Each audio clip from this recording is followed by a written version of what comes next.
Hi, everyone. We'll get started in a couple minutes. We'll wait for more people to join us. But if you can hear me, please put yes in the chat um, to let me know my audio is working.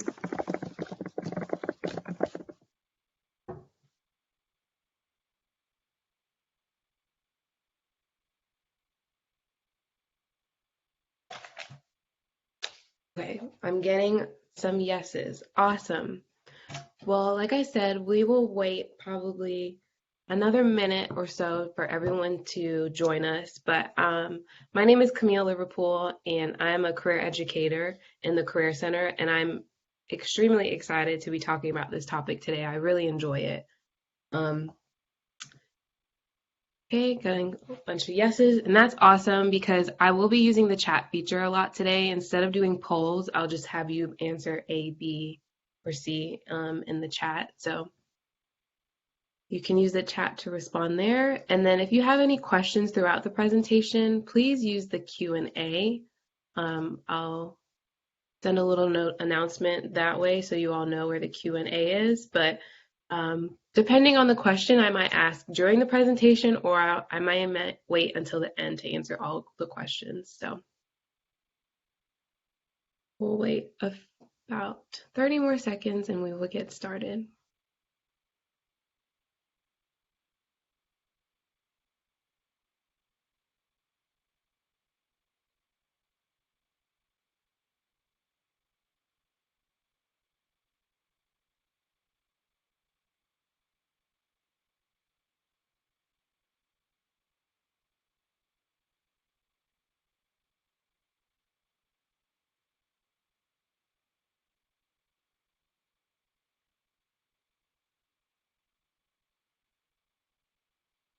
Okay, let's go ahead and get started. So good afternoon, everyone, or good morning. Once again, my name is Camille Liverpool, and I am a career educator for Ivan Allen College of Liberal Arts students in the Career Center. So if you're one of my IAC students, I'm happy to have you here. If you are not an IAC student, no worries. There is someone in the Career Center that can help you with resumes, cover letters, job and internship search, all of the above. Okay, so today we're going to be talking about transitioning to the workplace.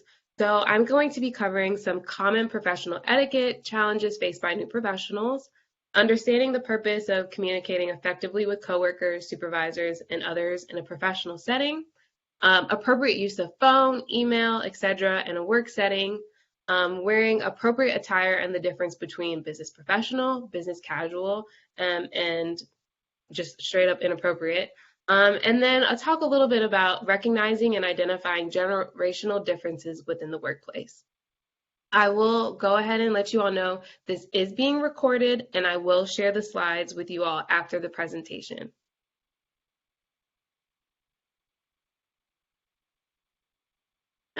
Okay, so first let's get started. Introductions and first impressions.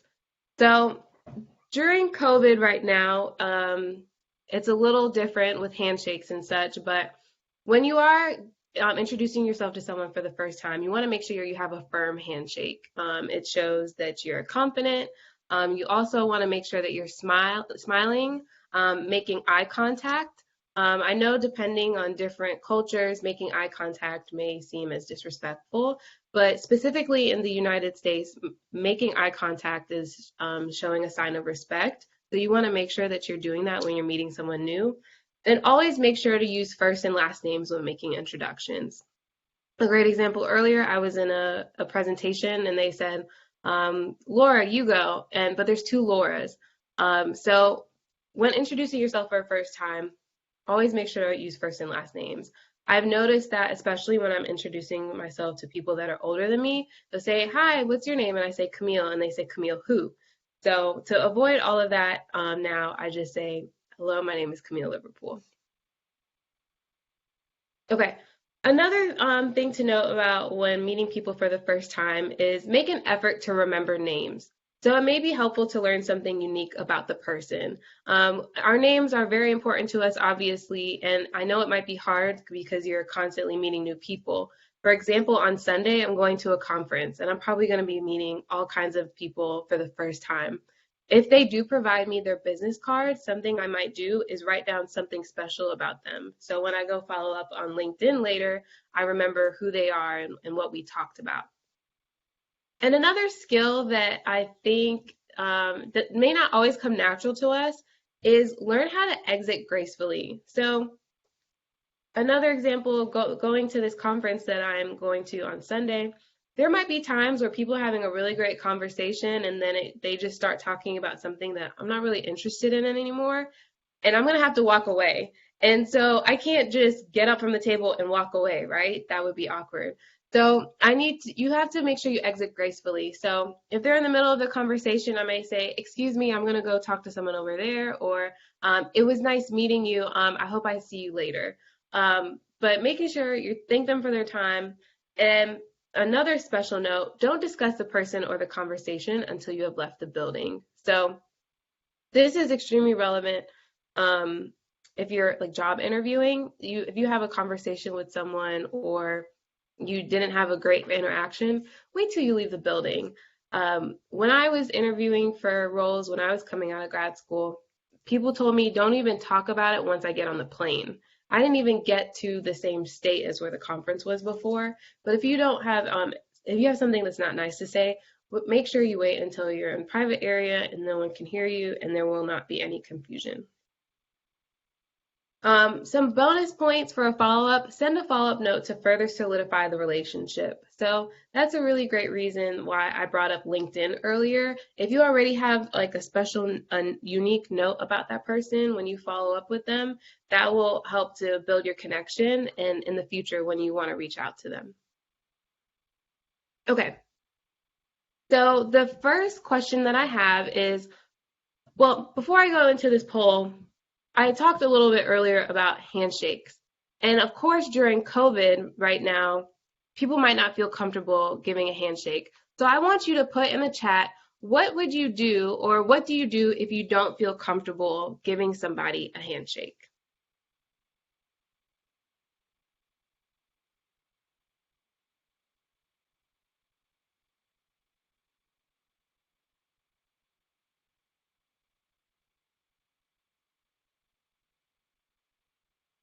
I'll give you all a few minutes, a few seconds to put something in the chat. What are you doing if you're like, I don't really want to shake somebody's hand?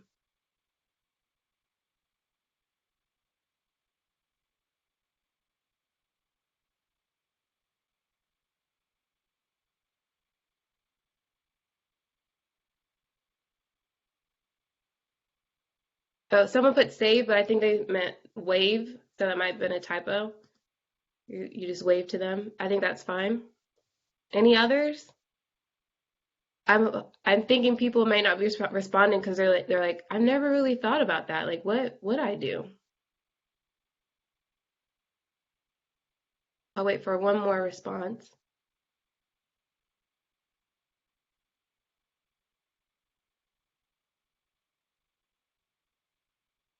Oh, fist bump. Yes. Oh, I was definitely doing the fist bump of beginning of COVID. And at first people were looking at me like, why is she doing that? Like, why wouldn't you want to, shake my hand? But it's because I was being cautious.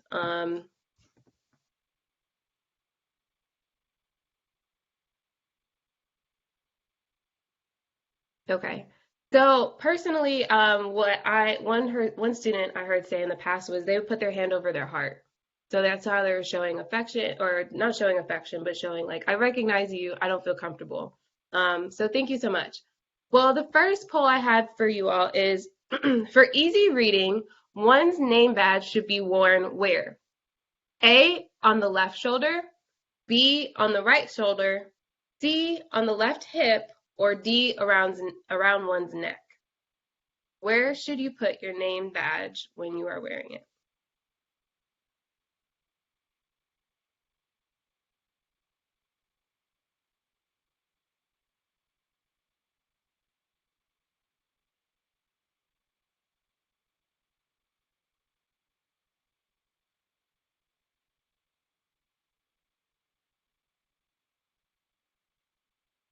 One person says B, on the right shoulder. Someone said A, the left shoulder.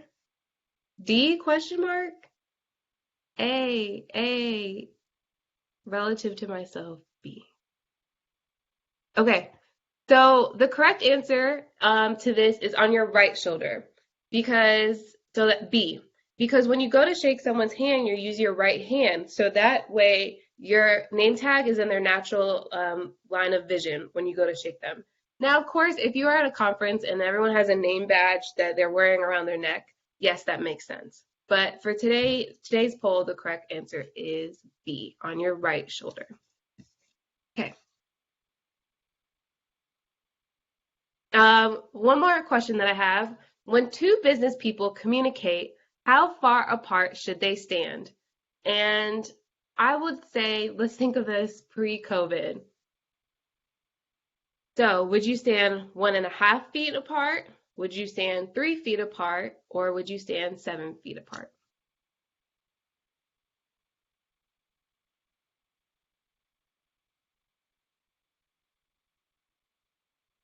A, B, or C? How close are you going to stand to someone when you're talking to them?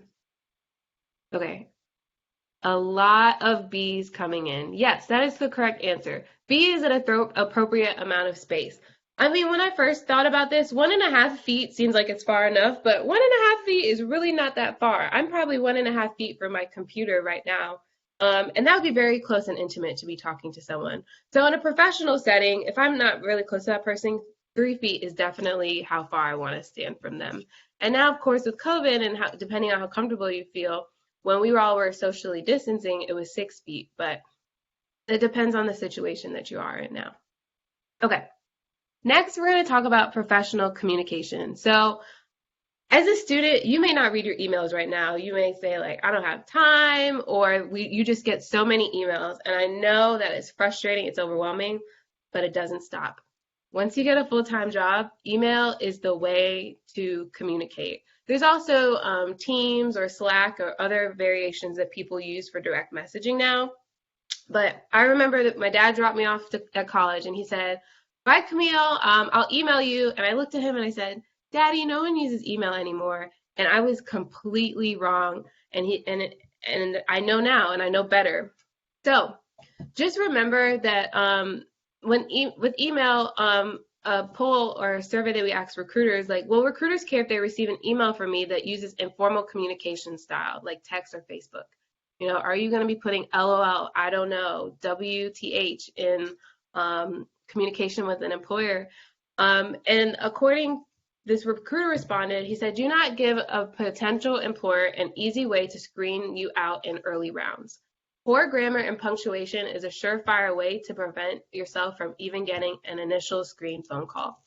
And I think this is extremely important when you might be in a situation where you're emailing a recruiter and they're using short text, or someone that might be hiring you may be using short text, and you're like, well, if they're doing it, I should do it. But I always recommend go on the safe side and always stick to like full words, full sentences. I remember my one job I was applying to, the director started texting me and he would say you with a U. And I was like, wow, this person's been in the profession 25 years. He's only saying you. But every time I text him back, I put YOU. I always spelt it out. So always do that. Now, when you do get to your full-time job and you have the email, it's extremely important for you all to realize your email account is company property. That is not personal. That is not private. And so really any email you send, you have to think about, do I want this to be on the news?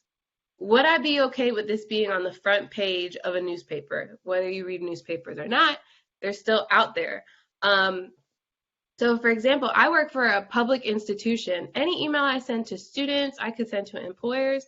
If anything ever happens, they can put in a request and say, we want those emails that Camille sent from December 1st to December 3rd. And they could pull that data. You never want to share sensitive information via email. So it may depend on your company, but there may be a way to send files, like sensitive files. So they have different platforms for that. With email, you want to make sure you respond promptly. So this says within 24 hours or less. I tell students give a grace period of 24 to 48 hours. It's extremely important for you to remember that not everyone works on your time. So what is urgent to you may not be urgent to the person that you're sending it to. So that's why setting away messages or automatic replies is really important. For the next 2 days, I'm going to be in a training from 8:30 to at least 4 o'clock in the afternoon. So I already set a Teams away message. So if someone tries to message me, it will pop up and say, I'm in training today and tomorrow. I'm not going to respond as quickly as I usually do. Setting boundaries. Should you respond after work hours? This may depend on your field or your industry.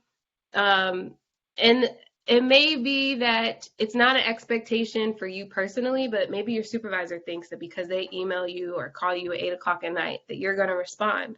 So you have to think and learn from the others in your office. What are the expectations? Are you okay with that? Are there certain boundaries? I know some people that are directors. A director of a career center once told me, I don't have my email on my phone.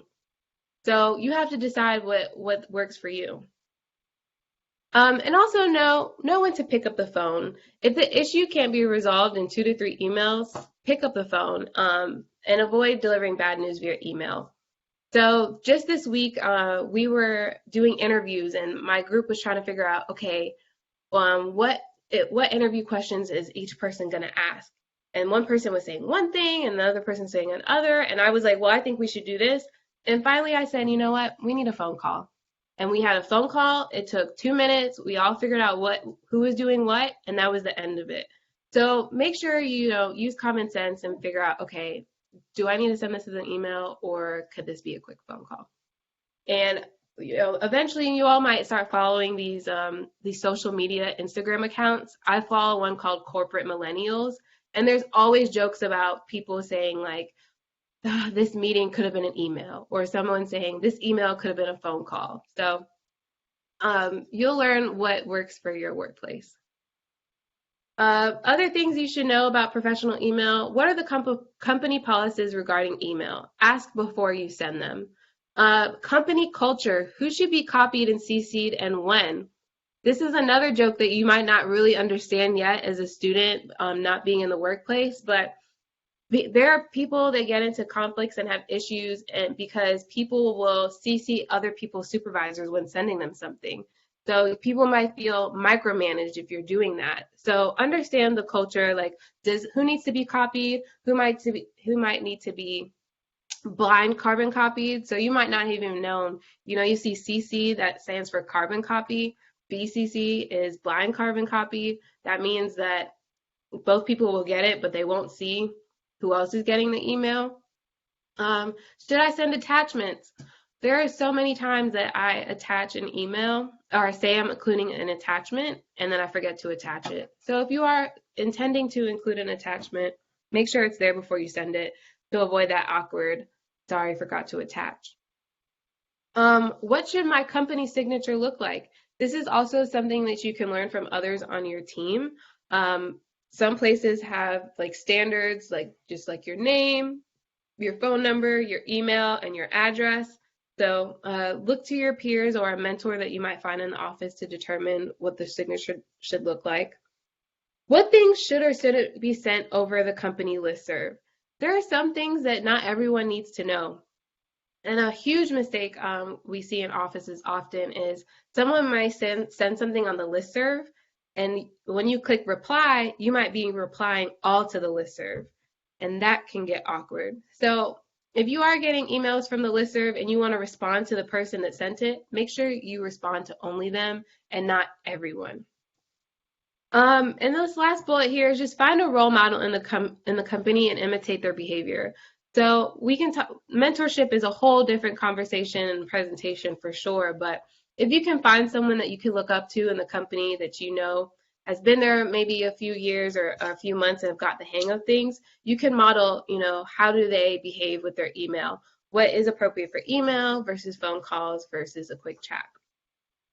So the next poll question I have, the situation is you have exchanged a couple of angry emails with a coworker.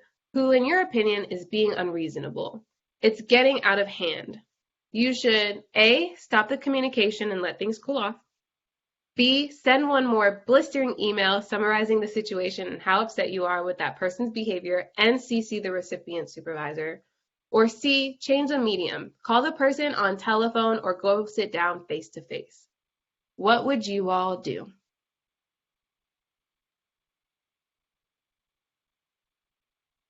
A, B, or C?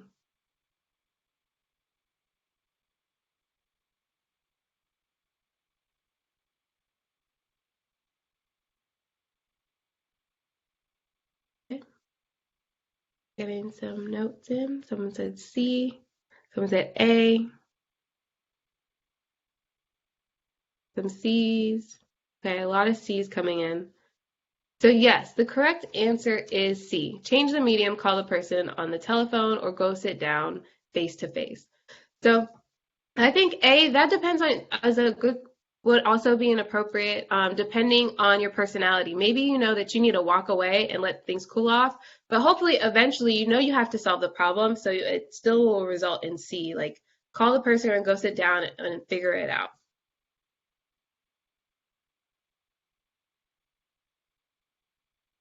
These are just a couple examples of like what your email should not look like. So, this person just says, "Hi, when can I meet you for an appointment?" They didn't spell out appointment. They didn't address me. I don't know who is hi. You know, hey is for horses. So you should address the email to the person you want to talk to. When can I meet you for an appointment? Another, it depends on, you know, how appointments are made with this person, but instead of saying when can I meet you, it would probably be a good idea to provide like these are the times that I'm available, and then just Jimmy. Yes, maybe your email address is there, but there are a lot of Jimmys at Georgia Tech. So I have no idea who this email is coming from, you know, when they're available to meet. I don't know what they want to talk about. Like, why do you want an appointment with me? So I would have to follow up and ask so many questions about this. The second one says, "Hello, I have an interview tomorrow and need you to look at my resume. Thank you, Sandy." Sandy sent this at 10:10 p.m. Do you all think that I would have time to look at Sandy's resume before her interview tomorrow, before she has her interview? And you can put yes or no in the chat, but let's just say Sandy probably did not get a response until the next day after I've already checked my other emails and gotten settled in the office. Okay, next, just a quick overview of the phone. Um, I know different generations feel different about our phones. You know, I'm a true millennial. You know, I like to text, but I also like to pick up the phone and call people.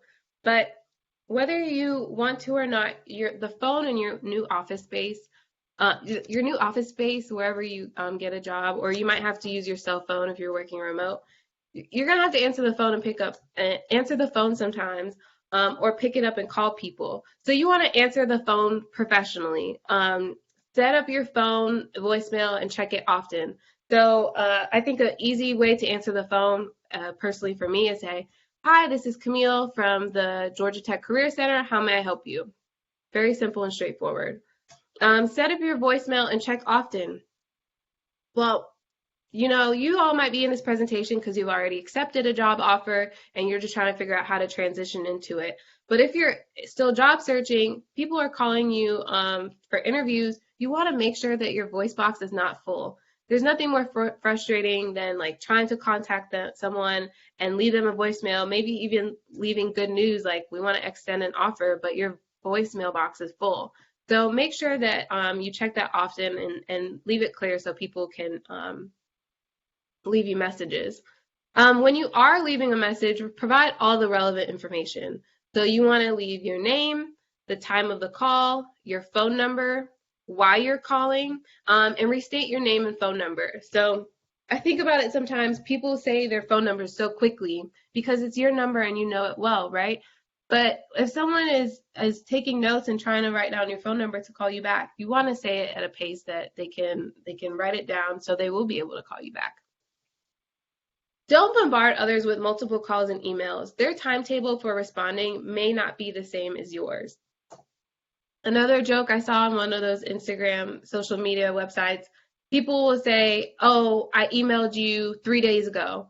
And they sent the email on a Friday and they resent the email on a Monday morning. That does not count as 3 days. That's not 3 business days. And they say that's the same person that might think that when you honk your horn in traffic that it's going to make it go faster. It's just not how it works. So you want to make sure that you give people time to respond. And following up is totally fine. Just do it within a reasonable amount of time. Uh, Another note, ask before you put someone on speakerphone. They might be sharing something private or think that they're only talking to you. So ask before you put someone on speakerphone, especially if other people are in the room, because they may not want other people to hear it. Understand company policies about personal calls and cell phone usage. When in doubt, avoid these behaviors. So not everyone can use their phone while they're at work. So make sure that you understand what those rules are, because you never want to get written up for something that could be avoided. If you know that you can't use your phone while you're on your shift, just make sure that the people that need you or need to know that, hey, I'm about to go into work, I won't be available, and just make sure that they have any contact information that they may need for an emergency. Oh, here's the note I just said. I forgot it was even on this slide. Second time today, he called to see if I got his email. He's probably also one of those people who thinks his honking during rush hour helps. Okay, so just handling conflicts. So Isha asked in the chat, how long would you suggest waiting before a follow-up email? So Isha, I think that totally depends on the situation. So if there's something that needs a deadline, let's say there's something that needs a deadline of Friday and you sent the email Monday.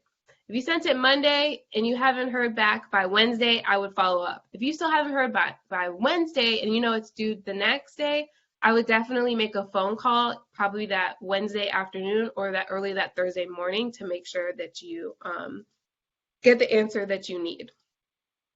I hope that helps. And if you all have any other questions, please put them in the Q&A so that I can make sure to look there to answer them.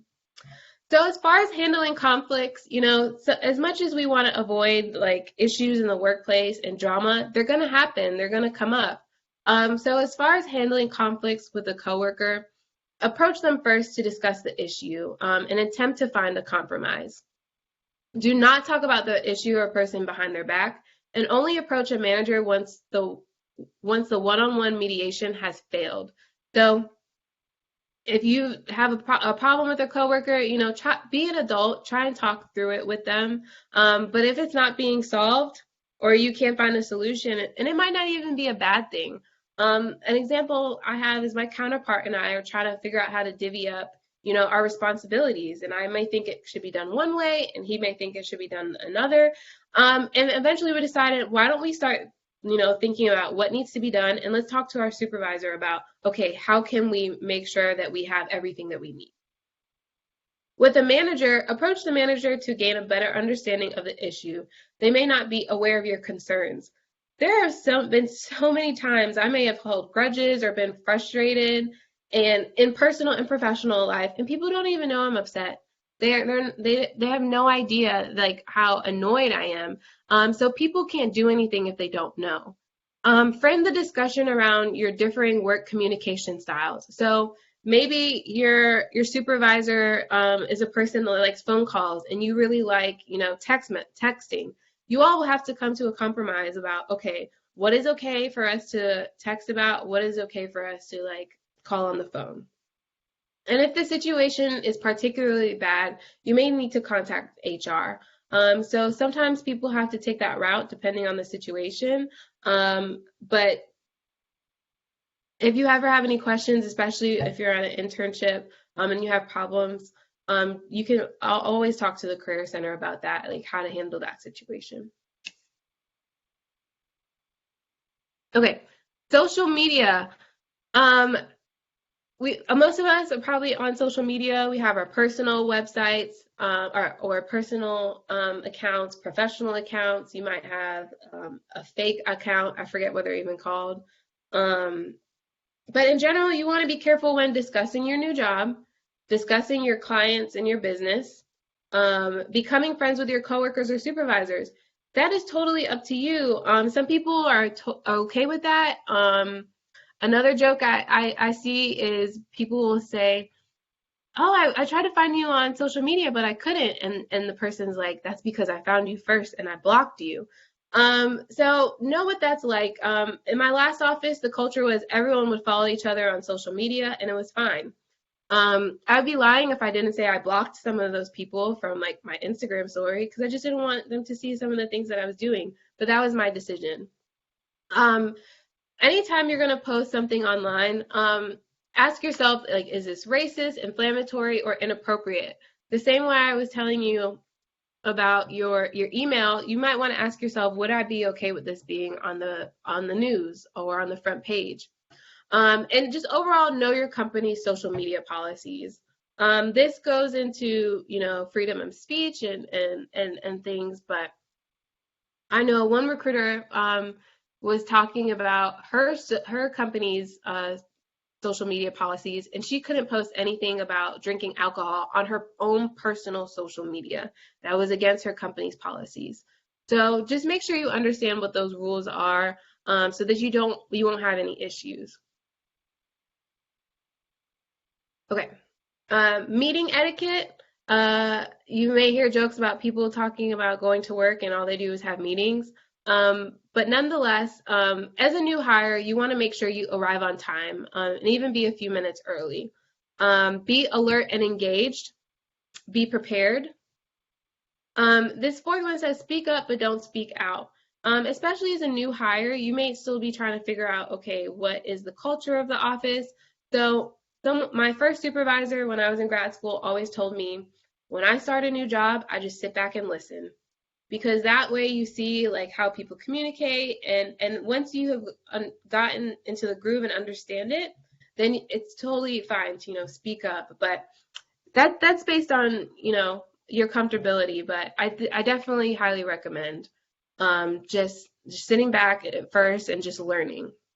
Don't interrupt people. This is so hard right now with us being virtual, and one person unmutes and they start talking and it's the other person and we do that awkward, it's okay, you go. No, you go.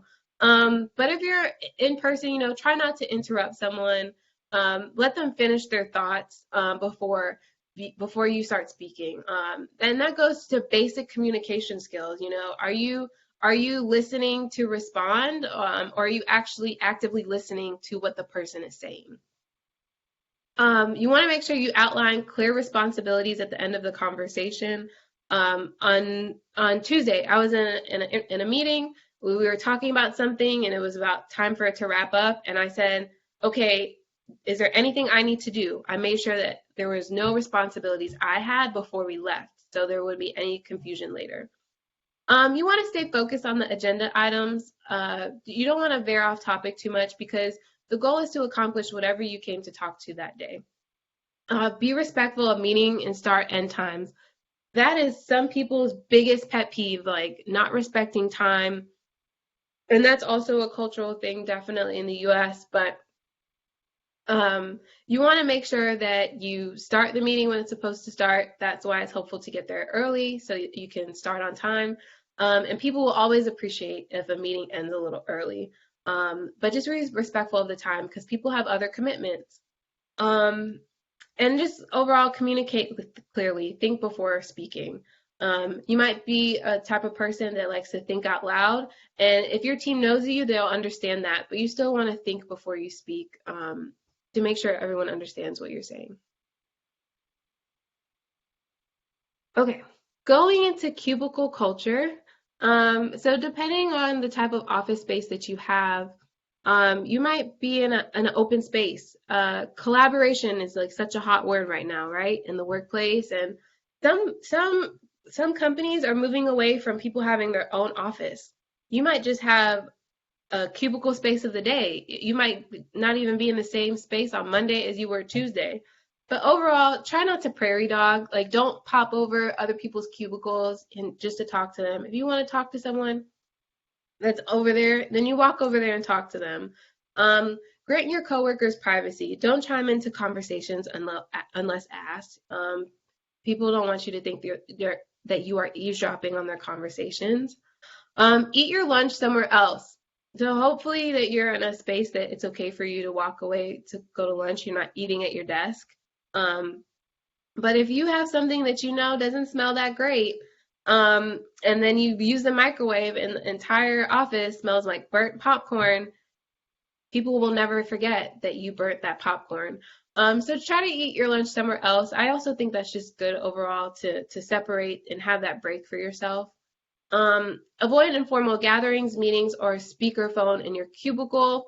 So if you know you're in an open space and you all want to talk, you might want to go outside or go find a breakout room for you all to have that private conversation so you're not interrupting other people's workflow. As far as decorating your space, your office decorations reflect your professional brand and your personal style. Think about who will see it and is it distracting? Is it overboard? Um, if you have to ask yourself, is this too much? Is this appropriate for work? Then you probably don't wanna bring it. Okay.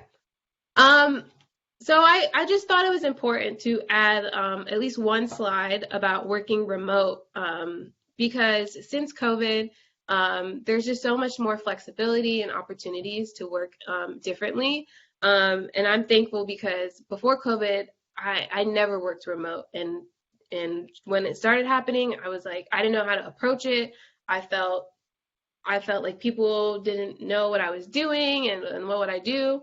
So I asked other people in the Career Center, I said, hey, I want to tell the students about working remote. What are some suggestions that you have? And they just came pouring in. So I'll read off these one by one. But number one, have an appropriate background.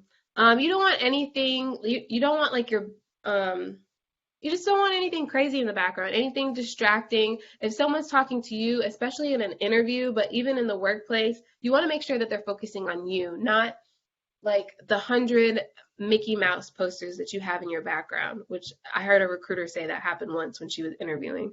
Um, if you can, don't take calls in the car. This sometimes you can't avoid this, but I highly recommend not doing it because sometimes your connection is not clear and people can't hear you. So if you can, try not to take calls in the car. Number three, wear pants. Um, this is serious. We've all seen the jokes and the skits about people getting up and not wearing pants, but this is important because you may not know you might have to get up in the middle of a phone call and you just have on your pajama pants, or you might just have on some shorts and people might see things they don't need to see. So wear pants. Don't forget to mute and be mindful of your background. I have been in meetings with 300 people and one person forgets to mute themselves and we're all just staring at that person like we can hear every little sound that you're making or the dog barking in the background. And it's so frustrating. And just a reminder, yes, this is being recorded and I will share the slides with you all afterwards. Don't be too casual just because you're in a casual space. Just because you know your coworkers and you all are cool, you might be friends, you might hang out on the weekends, whatever the case is, you just don't want to be too casual because at the end of the day, even if you're working from home, you are still working. Be prepared by having headphones on at all times in the event that you have unexpected background noise. We've all been in those situations. You might have roommates. They come in, they're loud, they're like laughing, like joking about their day.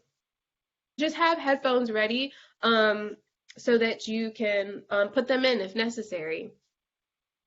You need to be prepared for work calls just like you would in the workplace. So I kind of said this before talking about the casual thing, but even though it'd be really easy for me to just keep my pajamas on all day, I might be even wearing my pajama pants right now, but they are pants.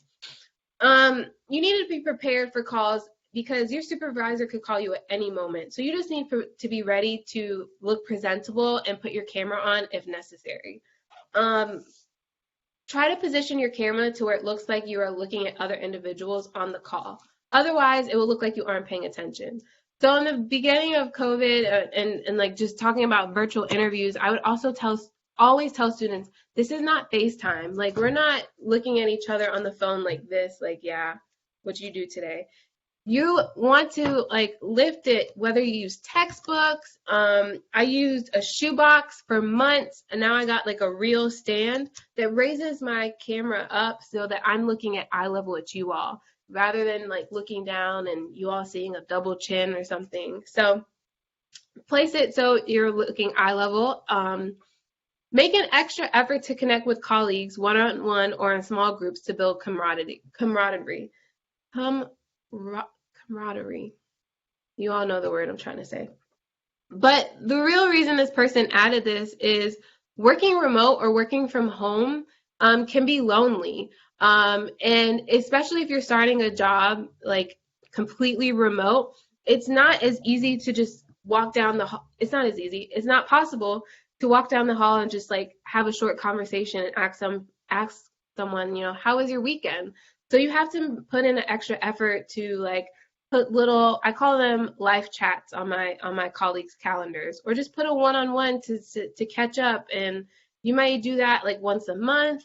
Maybe you all have a group meeting that you all meet once a week to talk to someone, but it's important for you to build connection and community that you might have to put that extra effort in if it's not naturally built into your office culture. Another suggestion, set up and designate a working space, if possible, somewhere in the house. So some people don't have the space for this, but if you do, I highly recommend setting up a workstation. So I'm working from home today. This is a space I have in my guest bedroom. I have a desk, my laptop, I have an extra screen, I have my notes, I have some pens. So this is not the place that I come to work. So I know, like mentally, when I leave this space, to me, it's like I'm leaving work.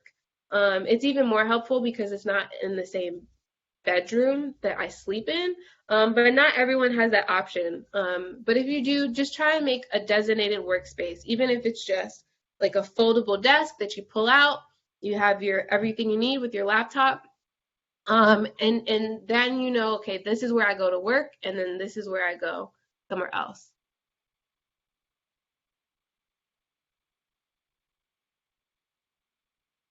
Okay, Ruth, we'll have to come back to that question about motivation. Um, Ask your colleagues and supervisors how they would like to connect with them. Can you use Teams for quick questions? So you all might be using Teams for class right now. That's a really easy way to chat with people. Some people don't like Teams. They want to be communicated through email because they like having a record. So it's important that you have those conversations with others to figure out, okay, how to best communicate. Um, Inform your audience of any background noise that is out of your control, such as construction in a neighboring unit or something like that. This is a really great way. So if people don't understand, why do they keep texting in the chat instead of saying it out loud? It's because maybe you can't talk. They were doing construction on the building I live in, and they were ripping every piece of wood off, and then they had to like nail it back on. There were some meetings I couldn't talk because no one would be able to hear me. So just make sure people are aware of that. Always have a backup plan in case your internet goes out, and have a phone number to dial into. So a lot of us, we use Blue Jeans right now. We're going to start using Zoom soon. There's usually an option of a phone number to call in. So use that and make sure that you know what it is, because our internet goes out sometimes. Take screen breaks when you can. So sometimes I actually schedule on my calendar a screen break for 10 to 15 minutes, just so I can look away. A lot of people are getting blue light glasses, whatever works for you. And the last note is change locations if possible. So sometimes getting a different scenery is really helpful. There was a couple times I've gone to work in a coffee shop just so I can get out of my house. So if that's important to you, I highly recommend that.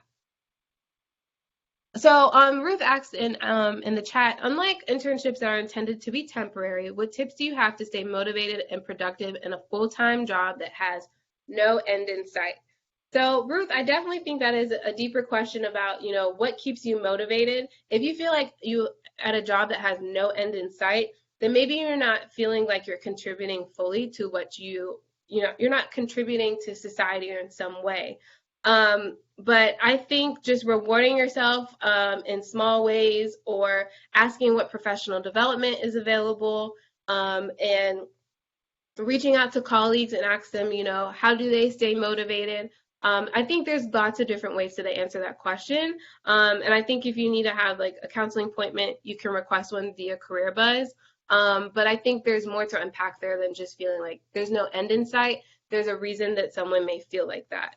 And another reason, like, they have a lot of people talk a lot now about how often we're switching jobs as millennials and Gen Z. We're only staying here for two years, 4 years, whatever the case may be.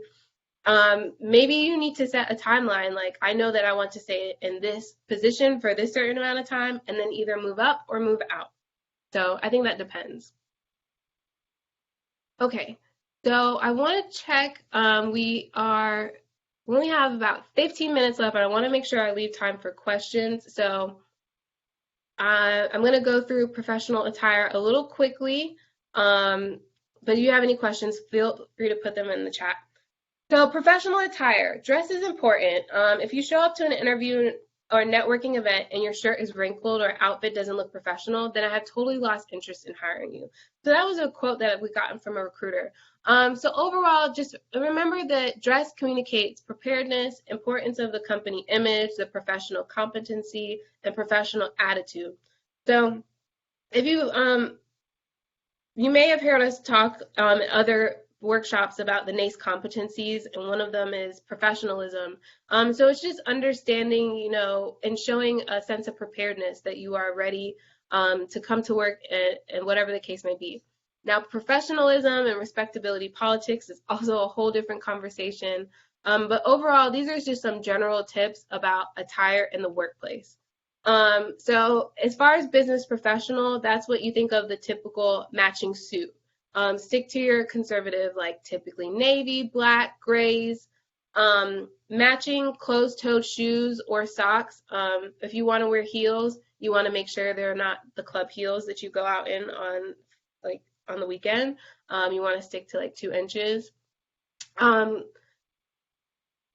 Conservative accessories, so it depends on your industry. It would make sense if you work as a hairstylist that your hair may not be as conservative, right? Or if you're a nail tech and you want your nails to look bright to show people what you're capable of doing. But in general, for business professional, it's usually like your nail polish. You don't want anything distracting or bright. But like I said, that depends on your industry. My nails are like a dark grayish green right now, but I know that's okay for my office. Would I wear this to an interview? Maybe not. I might wait till after I get the job. Pay careful attention to grooming, so light on cologne or perfume. You never want to be that person that they remember like the way you smelled, right? We want people to focus on you and what you're capable of. So it's okay to wear it. Just don't take a bath in your Bath and Body Works spray. And until you understand your company culture, stay on the conservative side, cover any visible tattoos or piercings. So then, of course, there's business casual. So a blouse, a polo, or button-down shirt, khaki or black pants. So when we're at the business casual level, that's still no jeans. Matching clothes, closed-toed shoes, and conservative accessories. So now in my office, we have a dress for your day. So that depends if I'm going to meet with someone important or if I'm going to a meeting with leadership. I'm probably going to dress business professional, business casual. If I'm just meeting with students, I just have one-on-one appointments, I might just dress casual. So casual would be jeans, khakis, still no shorts. Unless you're working in like recreation or doing something outside, you're more than likely you're not going to be wearing shorts to work. You could wear open or closed-toed shoes. So you might be able to wear sandals at this point. A conservative blouse or a collared shirt, and conservative makeup now. So this is the attire to avoid. So avoid overly trendy, casual, club attire, game day attire, items that fit poorly or wrinkled, dirty, torn, or clothing. If you don't know how to iron, I highly recommend you do. If you know that you will never be able to iron, then you're gonna have to set aside a budget to take your clothes to the dry cleaners because you don't want to show up in these spaces with wrinkled clothing. Um, I was actually at a career fair once, and this employer said, did you see those students? They had when you buy new clothes, there's your pockets may come sewn together, right? Because when they're transferring the clothes, they don't want them to get messed up. Or if you notice in your suits, when you buy them, there might be a piece of string that's holding that cut in the back together. Those are meant to be cut and taken off. And a recruiter said if we saw someone come in for an interview and they didn't cut those off, we would not hire them. So you just have to be conscious and aware of these little things, and you may not know. So it's okay to ask in your career consultant and ask people that you feel comfortable with that may know how to approach these things. Okay, so we're gonna play a quick game. It's gonna be a speed. So go ahead and put your hand on the keyboard. It's gonna be A, B, or C. I want you all to guess the dress. So the first one, A, B, or C. Business casual, casual, or business professional?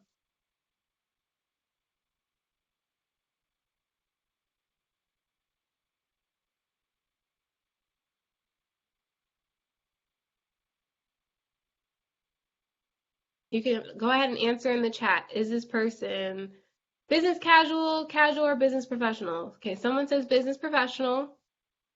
Okay, I'm getting some C's. Okay, I think I have the answers on here. Okay, I don't. So this would be considered business casual because this person is not wearing a blazer. The next one, is this business casual, casual, or business professional? A, B, or C? Go hard or go home?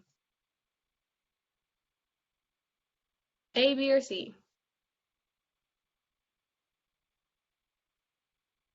D. Gotta be. Yes. And then one more. I'll just say these out loud because I know we're running out. This person is business casual. That would be A because they have their blazer on. This person, I would say, is business casual because the suit blazer does not match the pants. Um, Paris Hilton is definitely casual, not appropriate for the workplace. This person is business casual as well. They're wearing jeans, it looks like. They have their collared shirt. So that is definitely casual. This person, depending on the situation, this could be seen as casual because it seems like it's like a nice dress. And then the last one, Snooki, is definitely casual. So this is not how we want to walk into the workplace. So just some quick notes on where to buy. If you're struggling to find business professional clothing, I know that's something I struggled when I came to school. I was like, how did everyone know to bring these suits to go to the career fair? But you can get them at department stores, Kohl's, JCPenney, Macy's, factory stores, J. Crew, Banana Republic. Banana Republic is my go-to for sure. And once you find something that fits you well, you might want to keep going back. So I know like the Sloan pants at Banana Republic fit me really well. So I've gotten them in multiple colors. And then the third, any additional Target, Old Navy, H&M, really great places to find affordable professional clothes. Please put in the chat if there are any other places or stores that you like to go to, because your peers may be struggling with this as well. If you did not know, there is a career closet on campus that you all can borrow clothes from. It's in the Career Center for free. So we're getting ready for the career fair coming up in January. So think about what you may want to wear to that. We'll skip this poll, but on casual Fridays, which items of clothing are generally considered inappropriate? So sweatpants, baseball caps, and flip-flops are probably what you would not want to wear. Okay, so we're almost done. We have 5 minutes. I just want to talk about happy hour real quick. You're probably going to be invited out to drinks in your workspace. getting a drink with coworkers is a great way to build your network. A lot of times people ask, like, do you want to go get drinks after work? It's totally fine to go and do that. But just remember, you want to exercise self-control, avoid gossiping or complaining. Remember, you still have to represent the company when you're hanging out as a group. And a note that I added most recently is like, don't pressure others to drink. Based on their religion or like personal experiences with alcohol, they may not be interested in drinking. So you never want to pressure your peers into doing so. And also know that employers may penalize you for issues such as arrests, DUIs, and etc., or just for acting inappropriate. So you always want to be conscious of that. You don't want to lose your job for something that could have been avoided. Um, and please know that people may notice if you come to work acting or smelling hungover. I remember I went to the eye doctor one day and I came back and I had on those like big dark glasses. And my coworker kept making the joke like, "Oh, Camille, I see what you're trying to hide." And I was like, I went to the eye doctor. So just be aware, like you may think that you're trying to cover something up, but people, especially the people that you work with, sometimes we're with our coworkers more than we're with our family. We're observant and we notice things.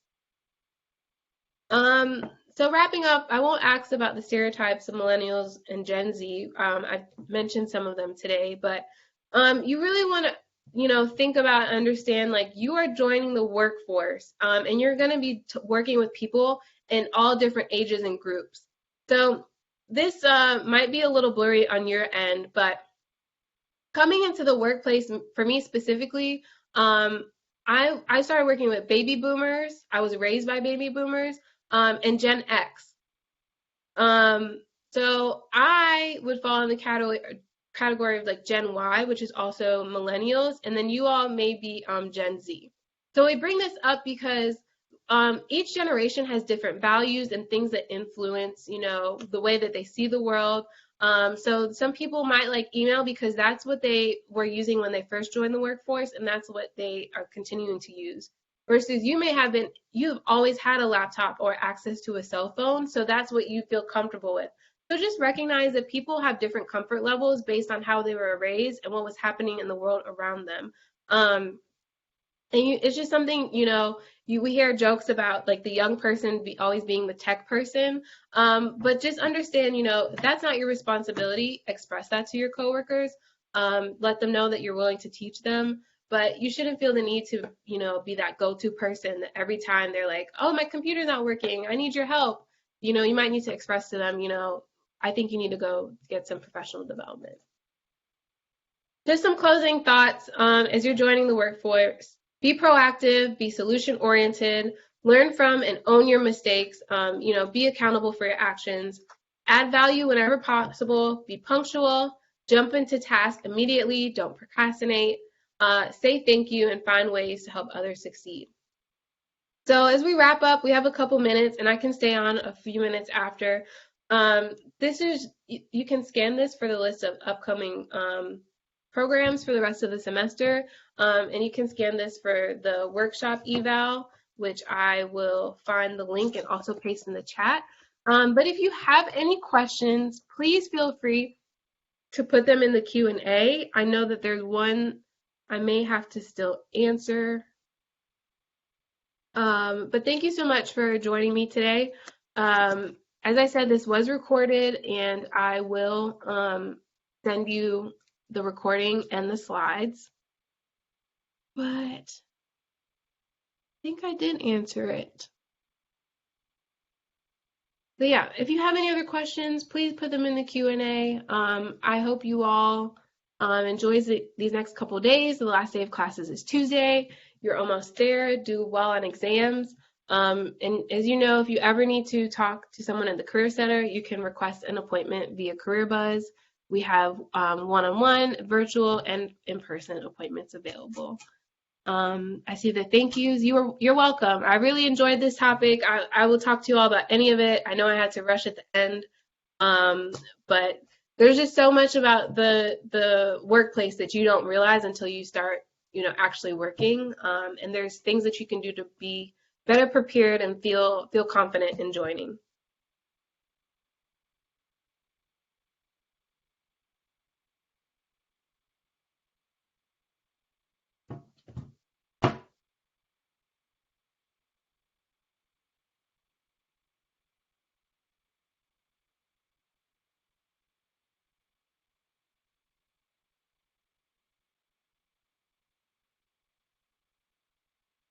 Okay, if no one has any other questions, I'll wait one more minute and then I will end the broadcast.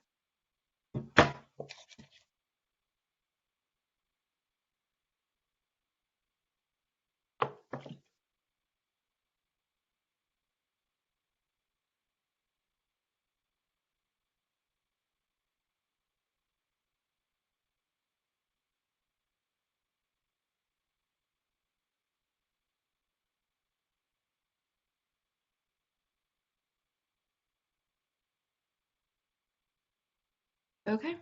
I hope you all have a good weekend. Bye.